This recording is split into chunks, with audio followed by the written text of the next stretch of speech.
आज फिर स्वागत है आपका एक और वीडियो में। और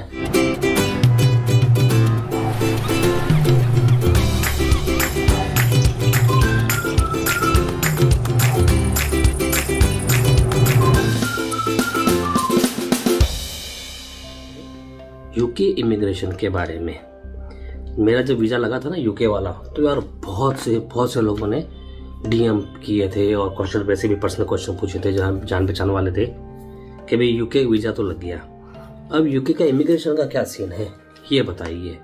तो ये बहुत कॉमन क्वेश्चन था मेरे लिए उस टाइम पे।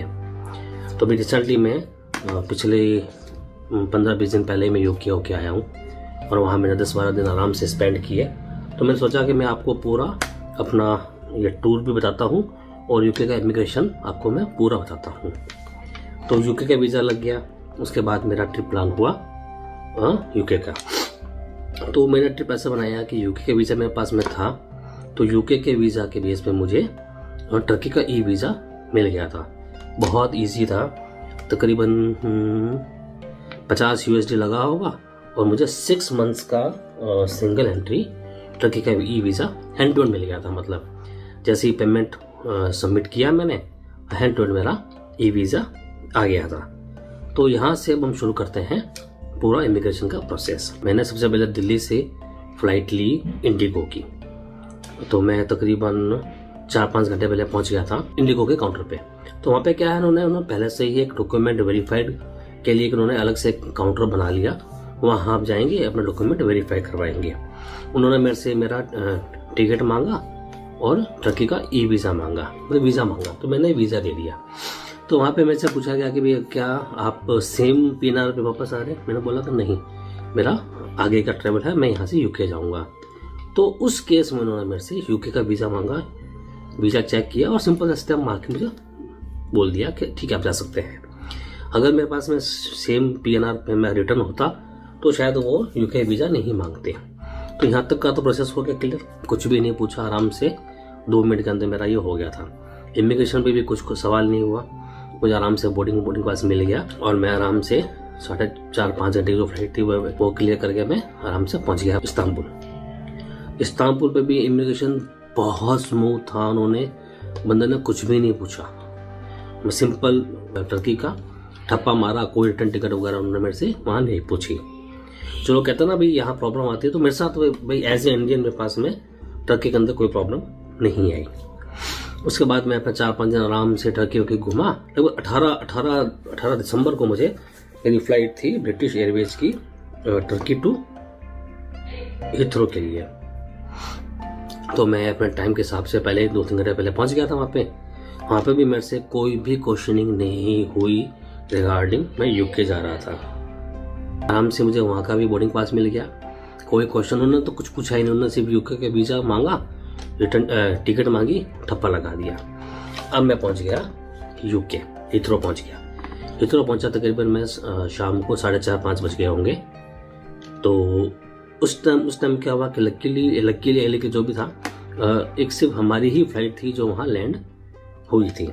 तो डर मेरे को था मन में कि मैं क्या यहाँ कुछ क्वेश्चनिंग होगी, और इनफेक्ट वही हुआ। हम पहुंचे हिथ्रो एयरपोर्ट पे और हम सीधा लाइन में लग गए। वहाँ पे जो यूके का बॉर्डर वाला जो सीन है ना, तो जो बॉर्डर लगा हुआ है वहाँ पे US और ये जो कुछ पावरफुल कंट्रीज हैं उनके लिए अलग से ई गेट बना रखे हैं। आप सिंपल अपना पासपोर्ट स्कैन करो और आप वहाँ से निकल जाओ। लेकिन बाकी सब के लिए जैसे इंडियंस वगैरह हैं तो उनके लिए इमिग्रेशन का सिस्टम है। तो मैं बस ये कोशिश कर रहा था कि यार कोई ऐसा बंदा मिले जो थोड़ा सही हो। लेकिन अनलकीली मेरा नंबर आया एक सीनियर इमिग्रेशन ऑफिसर के साथ में। वहाँ पहुँचा, बंदा थोड़ा एजड था, एक्सपीरियंस भी था। वहाँ पहुँचा तो जाते ही मैंने उनको अपना पासपोर्ट प्रेजेंट किया। पासपोर्ट प्रेजेंट करने के बाद उन्होंने पहले पूरा पासपोर्ट मेरा देखा, फिर अपनी पॉकेट में से एक मैग्नीफाइंग ग्लास निकाला और पूरे उस पासपोर्ट को उन्होंने लिटरली 4-5 मिनट ढंग से देखा है। फिर उनका क्वेश्चन का रैपिड फायर राउंड शुरू हुआ। पर्पस ऑफ ट्रैवल, ऐसे ट्रैवल, नाम, डेट ऑफ बर्थ, सब ठीक है, जो क्वेश्चन है पूछे। फिर आपका बिजनेस क्या है या ऑक्यूपेशन क्या है? बोलते अभी मैं बिजनेसमैन हूँ, तो यहाँ घूमने आया हूँ, कहाँ जाओगे, जो मतलब स्टार्टिंग में जो मिनिमम क्वेश्चंस थे। तो उनको थोड़ा मैंने अपना ट्रैवल प्लान बता दिए। फिर उनकी मतलब पूछते पूछते मेरा शायद उन्होंने जो मैंने वीज़ा फॉर्म फिलअप किया था उन्होंने शायद वो अपने पीसी पे वो खोला और उन्होंने मेरी बाकायदा फर्म का नाम बोला कि ये क्या है।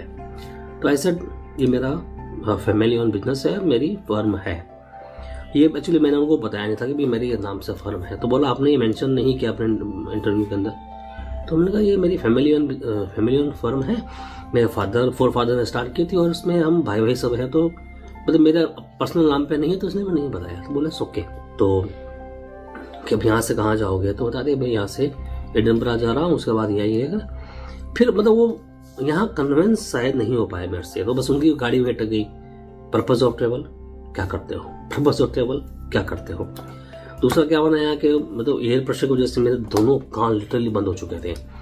तो बस मैं वहाँ पे क्या क्या ही कर रहा था। वो इतनी सी विंडो बनी होती है, पूरा शीशा और इतनी सी विंडो बनी होती है, तो मुझे ढंग से मैं सुन ही नहीं पा रहा था तो मैं क्या क्या कर रहा था। तो शायद उससे भी उनको डाउट हुआ होगा। तो अब क्या करते हो क्यों आए हो, वो से रट लगा ली बंदे ने। तो फिर तकरीबन करते करते मेरे ख्याल से 8-10 मिनट हो चुके थे। तो मैंने लास्ट में बोल दिया कि मैं यूट्यूबर हूँ, ट्रैवल ब्लॉगर हूँ और अलग अलग जगह मैं ट्रैवल्स वीडियो बनाता हूँ और मतलब मेरा ये भी एक बिजनेस है मेरा। तो बोला oh are you sure you are a travel blogger? मैं कहा हाँ। तो बोला आपके पास में इंटरनेट है? मैं कहा जी है। Then show me your channel. तो मैंने वहाँ का जो वाईफाई कनेक्ट कर रखा था और अब मैं वहाँ अपना चैनल सर्च करूँ, मतलब मैंने उनको YT स्टूडियो में दिखाया। तो बोला ये नहीं समझ मुझे, आप यूट्यूब पे वैसे दिखाओ। अब मैंने उसमें चैनल सर्च को तो चैनल सर्च होकर राजी नहीं मिला वहाँ पे।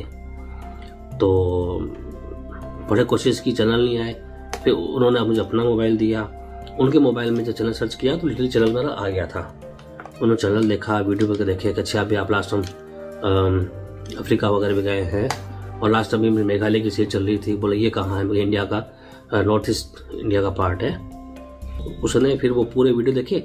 फिर जब उस बंदे ने मेरी 5-6 वीडियो कंटिन्यूस देखी अलग अलग कंट्रीज़ की और जो वीडियो जो देख रहा मुझे देख रहा, तो उसने आइडेंटिफाई किया कि हाँ ये वीडियो में बंदा मैं ही हूँ।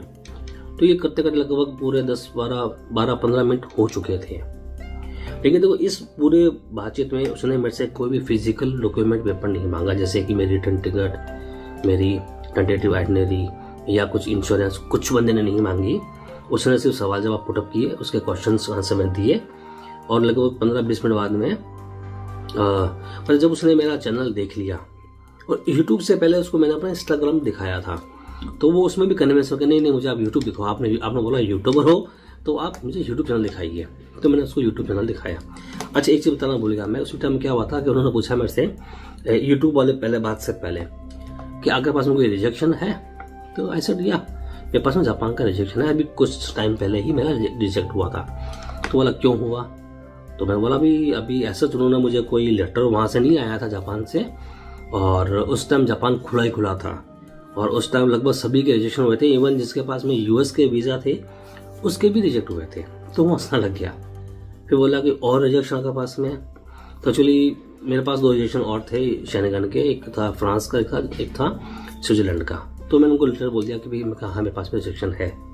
तो बोला आपने ये फॉर्म में मेंशन नहीं किया, तो अब क्या बोलता? तो भी मैंने बोला हाँ भाई मैंने फॉर्म में मेंशन नहीं किया क्योंकि मतलब इसकी स्टैंप लगी हुई नहीं थी, तो मैंने नहीं किया। मतलब भाई तो मैं इसलिए और कंडीशन नहीं था मेरा। तो बोले चलो अच्छा है, लेकिन हमारे पास में इन्फॉर्मेशन यहाँ पे है, अच्छा हो आपने मुझे बता दिया। तो भाई इसलिए मैं ये कहूँगा अगर आपको रिजेक्शन है तो प्लीज़ उसको आप हाइड मत कीजिए। अगर आप बता दीजिए अगर कोई रिजेक्शन है तो या कोई दुनिया है ख़त्म होने वाली नहीं है, तो आप बता के चलिए कि भाई हाँ मेरे पास में रिजेक्शन है, रीज़न है तो बता दो, नहीं रीज़न या नहीं आया तो भाई लेटर नहीं आया, इसमें मैं क्या कर सकता हूँ। वैसे UK की तरफ तो है नहीं कि पर्टिकुलर उन्होंने बताते हुए इसलिए आपका रिजेक्ट हुआ है। हाँ, और अपने आप को मैंने और थोड़ा सा अपने केस को सॉल्व करने के लिए जो मेरा जो स्टोर है, जेम स्टोर है, वहाँ के जो CCTV कैमराज हैं उनका मैंने उनको लाइव फुटेज भी दिखाया, जहाँ मेरी वाइफ वहाँ काम कर रही थी। तो बोला भाई शी इज़ माई वाइफ, ये मेरे कस्टमर है, ये मेरा पूरा सेटअप आप देखिए।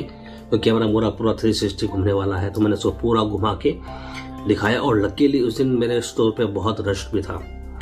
तो फिर वो देखने बाद में वो हंस गया और उसमें स्टैंप लगा के मुझे ओके वेलकम। ये पूरे तामझाम में लगभग मुझे 15-20 मिनट लग गए थे। और उस बंदे ने मतलब भाषण में बातें सारी पूछी, लेकिन वो बंदा बहुत पोलाइट था, जेन्युइन था, समझदार था। मेरे से जस्ट पहले लड़की थी, शायद टूरिस्ट वीज़ा पर आ रखी होगी, तो वो भी बहुत नर्वस हो गई थी, तो उसके डॉक्यूमेंट्स बार बार हाथ से गिर रहे थे। तो बंदा वो पूरा बकायदा अपने केबिन से आया, उसने पूरे उसके डॉक्यूमेंट इकट्ठे किए, उसको बहुत प्यार से समझाया कि भाई देखो आपको मेरे सवाल का जवाब देने पड़ेंगे, आप कुछ नहीं, आप जो है बात सच मुझे बताओ, कोई इशू नहीं है। तो बंदा देखो बहुत अच्छा था। इमिग्रेशन का वैसे हवा है, लेकिन ऐसा कुछ नहीं है, आप सच्चे हो, जेन्युइन हो तो कोई प्रॉब्लम आने वाली नहीं है। थोड़ी सी प्रिपरेशन करके चलो आप। तो ये यूके का हो गया, वहाँ से मैं आराम से निकल गया, सामान वामान लिया मैंने। एक्चुअली क्या थी, इस पूरे तामझाम में मुझे 8 साढ़े 8 बज गए थे। उसके बाद मेरी नेक्स्ट डे मॉर्निंग की फ़्लाइट थी एडिनबरा के लिए, तो मैं बाहर नहीं गया, एडिनबरा चला गया। एडिनबरा क्योंकि पार्ट ऑफ यूके, मेरा कोई इमिग्रेशन नहीं हुआ वहाँ पे। उसके बाद मैं एडिनबरा से गया था डबलिन, आयरलैंड। वहाँ पे भी सेम इंटरव्यू हुआ, 5 मिनट का इंटरव्यू हुआ। वहाँ पे इन्होंने बहुत कुछ पूछे, वहाँ पे मेरा होटल का नाम पूछा, और लकीली मैंने बस फ्लाइट में ही अपना होटल का नाम पढ़ा था, तो मैंने बोल दिया। और कहाँ जाओ, क्या जाओगे, पर्पज़ ऑफ ट्रैवल, मतलब वहाँ पे भी 5 मिनट उन्होंने पूछा, एटलीस्ट उन्होंने फिर स्टम्प लगा दी थी।